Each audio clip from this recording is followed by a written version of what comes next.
Pemimpin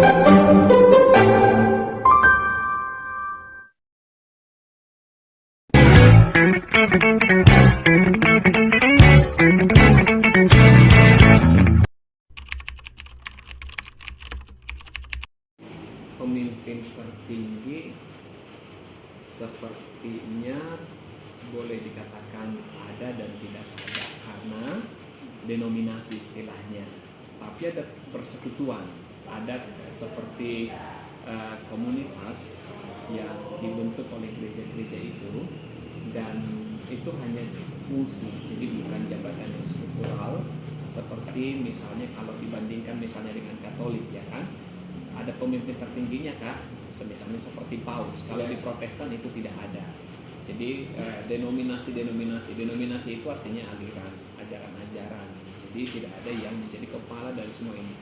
Hanya saja gereja-gereja di seluruh dunia itu membentuk satu wadah, satu komunitas, dan komunitas ini kemudian ada seperti ketuanya, dan itu nanti dipilih, ada pemilihan-pemilihannya. Jadi misalnya kalau gereja di Indonesia misalnya ada disebut dengan Persekutuan Gereja Indonesia atau PGI, lalu tingkat dunia misalnya ada Dewan Gereja Sedunia.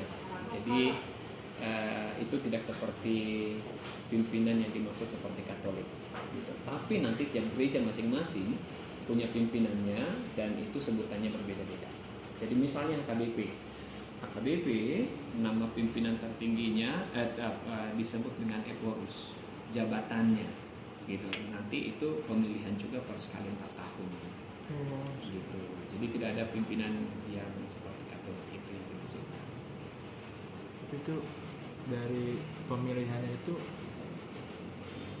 apa namanya, kita mencalonkan diri atau ditentukan? Salah satunya adalah melalui 2 sistem. Ada yang boleh mencalonkan diri, tetapi ada persyaratan-persyaratan tertentu dengan segala kualifikasinya. Ada juga yang misalnya kalau ketika sudah dilihat kualifikasinya, jadi misalnya dicalonkan seperti itu. Jadi misalnya dilihat oleh jemaat atau wilayah begitu ya. Oh ini cocoknya udah bisa menjadi pemimpin, ini yang kita dorong menjadi pemimpin kita. Di Alkitab bahwa ada namanya nabi, ada nabiah. Gitu. Di Perjanjian Baru juga ada orang-orang yang tidak hanya laki-laki yang menjadi rasul, yang menjadi pemberita gitu ya, tetapi ada juga perempuan-perempuan yang justru sangat melekat sekali dengan pemberitaan.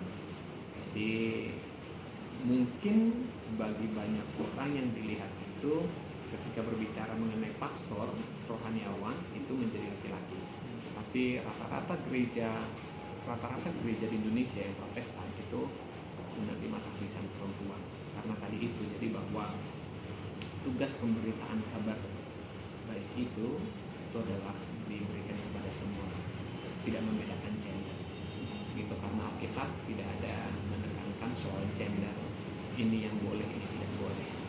Beda dengan kodrat gitu ya, kalau kodrat tidak bisa kita ubah, tapi soal hal yang lain itu adalah diberi hak yang sama oleh Tuhan. Berarti pendeta itu boleh perempuan? Boleh. Di gereja kita boleh, dan rata-rata di Indonesia boleh.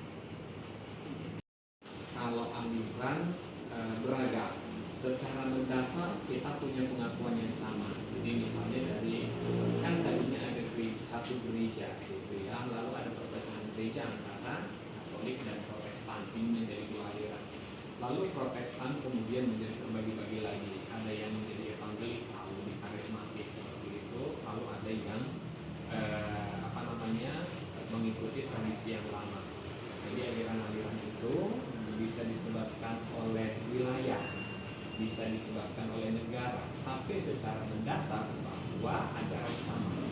Jadi mungkin nama-namanya menjadi berbeda, tapi bukan berarti bahwa ajaran soal keselamatan menjadi berbeda.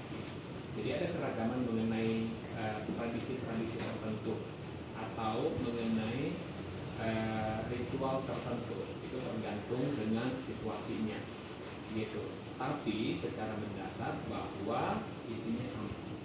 Jadi misalnya gini, HKBP gitu ya, Huriyah Kristen Batak Protestan, bagi banyak orang pemahamannya bahwa karena kata Batak di situ, berarti ini semuanya jemaatnya Batak dan terkhusus untuk orang Batak. Tapi itu bukan. Jadi kenapa disebut menjadi gereja Batak misalnya? Lalu ada juga GKJ, pernah perhatikan ya? GKJ, Gereja Kristen Jawa, itu karena tempat awalnya berdiri institusinya, lembaganya adalah di daerah itu. Jadi misalnya di daerah Batak KKBP-nya, GKJ-nya di daerah Jawa seperti itu. Tetapi secara mendasar bahwa pengajaran kita sama. Jadi makanya kita juga saling menerima soal nanti jemaat kita pindah ke sana, jemaat mereka pindah ke sini. Itu tuh boleh-boleh saja. Hanya bukan persoalan sih, hanya yang tadi itu kenapa disebut menjadi Batak karena awalnya itu lahir di tanah Batak, kira-kira begitu. Jadi secara aliran-aliran ada lagi aliran yang lain, misalnya secara di Protestan itu kalau pernah mendengar namanya yang karismatik, aliran karismatik, ada namanya juga sesuai dengan pengajaran-pengajaran yang mereka ajarkan, membawa orang untuk beribadah dan jangan sampai istilah kita menjadi batu sandungan. Jadi apa yang kita sikap kita, misalnya pakaian kita, misalnya jangan sampai menjadi batu sandungan bagi orang lain. Kalau secara tata aturan harus begini, nggak ada aturan. Jadi jika kamu mau mandi, tidak mandi, mau ngapain terserah. Tidak ada. Pakaian juga tidak ada. Pakaian paling dikatakan sopan dan teratur di situ. Dan di kita juga memang karena salah satu yang di situ yang paling dikatakan sopan, teratur, dan itu dia jangan menjadi batu sandungan, itu saja yang dikatakan. Jadi sebisanya memang pakaiannya adalah pakaian yang ke tempat ibadah lah. Kalau mau ke pesta ya sok silahkan, dibedakan gitu. Itu saja sih yang penting. Tidak ada peraturan-peraturan tertentu harus begini, harus begitu. Berbeda setiap negara. Apakah di Protestan dengan berbeda-beda aliran ini tata cara beribadah dan berdoa tetap sama atau berbeda-beda juga? Tata cara peribadahannya secara mendasar sama. Jadi paling bernyanyi, berdoa, bagaimana sikap berdoanya atau gerak liturgisnya, mungkin itu menjadi pertanyaannya. Jadi ada yang lebih kontemplatif dan ada yang lebih ekspresif, hanya di situ dua hal ini saja. Jadi yang lebih kontemplatif itu misalnya, jadi lebih tenang bawaannya, berdoanya lipat tangan seperti itu, lalu bernyanyinya juga seperti klasik gitu ya. Sementara yang lebih ekspresif itu, jadi misalnya cara berdoanya tidak lipat tangan tapi justru angkat tangan seperti itu, tergantung dengan pemahaman imannya. Lalu juga dengan nyanyinya mungkin lebih ekspresif dengan musik-musiknya seperti itu. Dan biasanya yang kontemplatif itu lebih ke ada istilahnya nyanyian liturgis. Sementara yang lebih ekspresif itu adalah nyanyian rohani. Jadi dua hal yang berbeda yang dipakai. Kalau misalnya ada juga yang disebut dengan ajaran nanti, kalau di sini sih Mormon misalnya gitu. Jadi itu punya pengajaran tertentu yang berbeda. Tapi secara mendasar bahwa masuk ibadah nyanyiannya lebih terukur, lebih kontemplatif seperti itu. Jadi lebih soal ekspresi sih. Tidak dilarang juga, tidak dipaksakan juga gitu. Jadi misalnya di gereja kita mau berdoa, orang Kristen paling gitu ya, tutup mata, lipat tangan gitu ya. Tapi kalau ada juga orang yang berdoa misalnya ke tangan, kita tidak menjadi larang juga gitu. Karena setiap gerak liturgis kita punya maknanya sendiri-sendiri. Jadi kalau untuk cara ritualnya tetap sama Pak ya? Sama saja. Mengekspresikannya yang berbeda-beda. Ya. Tapi misalnya kalau soal sakramen misalnya, ada sakramen yang mungkin berbeda. Misalnya kalau Protestan itu soal baptisan secara khusus, baptisan percik namanya. Lalu kalau di baptisan percik yaitu si orang yang dibaptis itu hanya dipercik dengan air, sementara kalau di aliran karismatik itu ada yang dibaptis diselam. Jadi orang yang mau dibaptiskan itu mungkin dibawa ke kolam atau kemana sehingga dibenamkan. Jadi Kenapa harus pakai air? kenapa harus pakai air? Iya. Karena tidak harus pakai air, Tidak harus. tidak harus. Cuman jadi tergantung situasinya. Jadi karena memang arti baptisan kan pembersihan, membersihkan, memurnikan, menyucikan. Lagi gitu selain di hari Minggu itu ibadah-ibadah lain di hari raya mungkin kan kalau di Islam ada sholat 5 waktu mungkin. Nah untuk agama Protestan itu ada ajaran-ajaran yang lain. Oh iya, sebenarnya ibadah kita itu bukan ibadah hanya hari Minggu. Kenapa? Pertanyaannya adalah kenapa beribadah hari Minggu di situ? Nah, jadi kenapa kita beribadah di hari Minggu secara kolektif? Ada satu perayaan yang kita katakan setiap minggu itu, yaitu kita sedang merayakan kehidupan. Dari mana dasarnya? Adalah ketika Yesus mati dan kemudian bangkit pada hari yang ketiga. So we count it, kita menghitungnya dari Jumat, Sabtu, Minggu. Jadi di hari ketiga adalah hari kebangkitan. Jadi berarti merayakan kalahnya iblis, kalahnya kematian dan kehidupan kekal. Itu yang kita rayakan setiap hari Minggu itu. Sehingga tadi pertanyaannya adalah kenapa hari Minggu orang Kristen beribadah hari Minggu? Karena kita sedang berpesta, memestakan kehidupan kebangkitan. Lalu adakah ibadah yang lain? Ada tiap hari di mana-mana.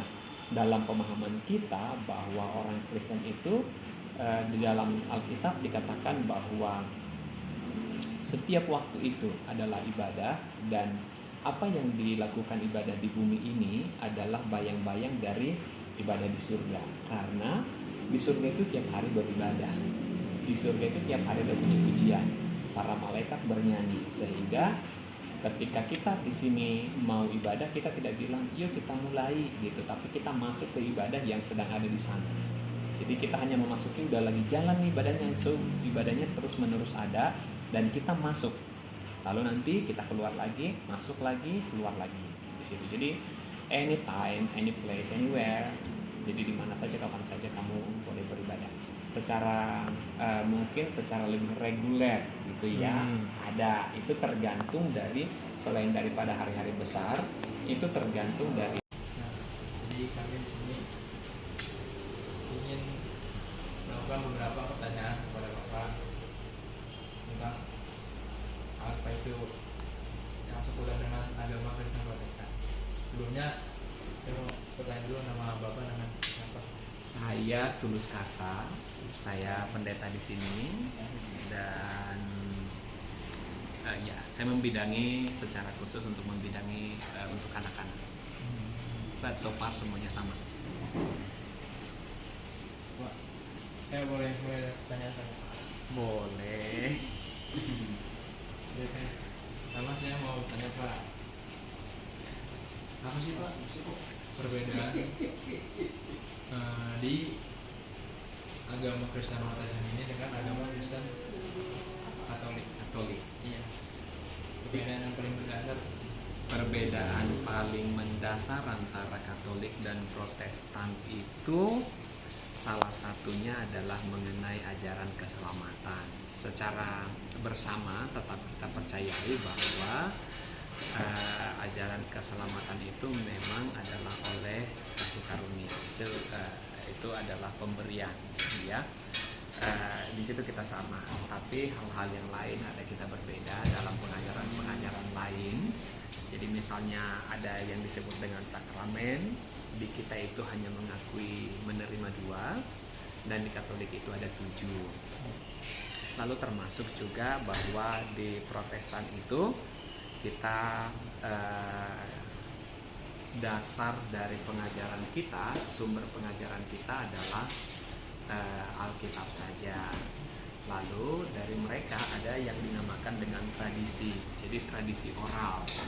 Ya, artinya bahwa sumber pengajaran gereja dan kebenaran itu salah satu bagi mereka adalah bagaimana ajaran-ajaran dari terdahulu.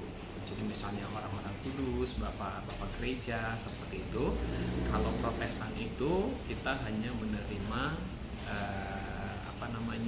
Alkitab saja menjadi sumber ajaran kebenaran kita di situ. Jadi tidak ada tradisi gereja seperti itu, tradisi Bapak Kudus tidak seperti itu. Tapi makanya kita juga mengatakan bahwa sumber keselamatan kita itu, pengajaran kita itu ada hanya oleh karena kasih karunia, hanya di dalam Alkitab, melalui Alkitab gitu. Jadi ada istilah kalau di reformasi itu ada sola scriptura gitu namanya.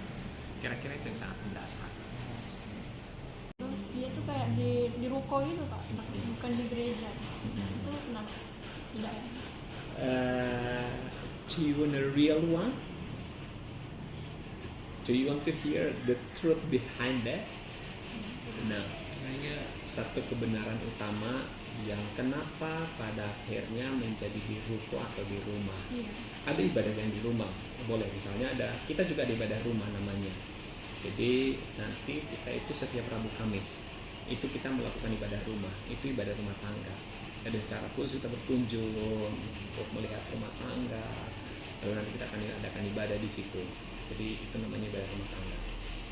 Tapi ada kasus-kasus tertentu yang tidak hanya di Batam itu terjadi, di banyak tempat bisa terjadi. Salah satunya adalah secara positif kita mengatakan, satu, mereka belum punya gedung gereja gitu. Nanti pertanyaan kenapa mereka belum punya gedung gereja boleh tanya ke mereka lah ya, karena banyak alasan. Tapi salah satunya adalah bahwa di negara kita masih sangat disayangkan soal larang-larang ini masih kencang juga gitu. Tapi yang pasti kenapa mereka menjadi di rumah atau di ruko adalah karena mereka belum punya gedung gereja.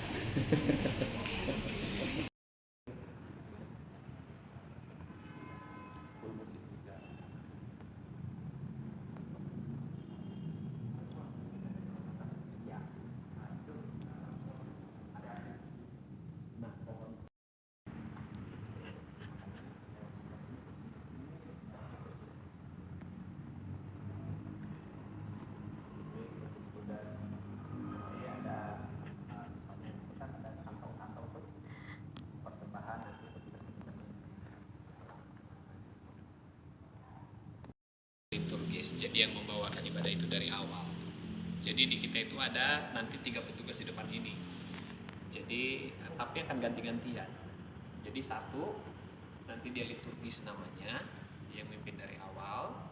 Lalu nanti kenapa bangkunya dari kayu. Jadi dikatakan begini, siapapun kamu di luar sana, apapun jabatanmu dan sekaya apapun kamu, ketika kamu datang ke gereja di hadapan Tuhan, kamu hanyalah hamba, kamu hanyalah alat, sehingga tempat dudukmu di bawah dan makanya ini lebih tinggi. Kamu di bawah, Tuhan di atas, gitu. Dan di sini tidak ada kursi pejabat, kursi orang kaya, sama semua. Jadi siapapun kamu tidak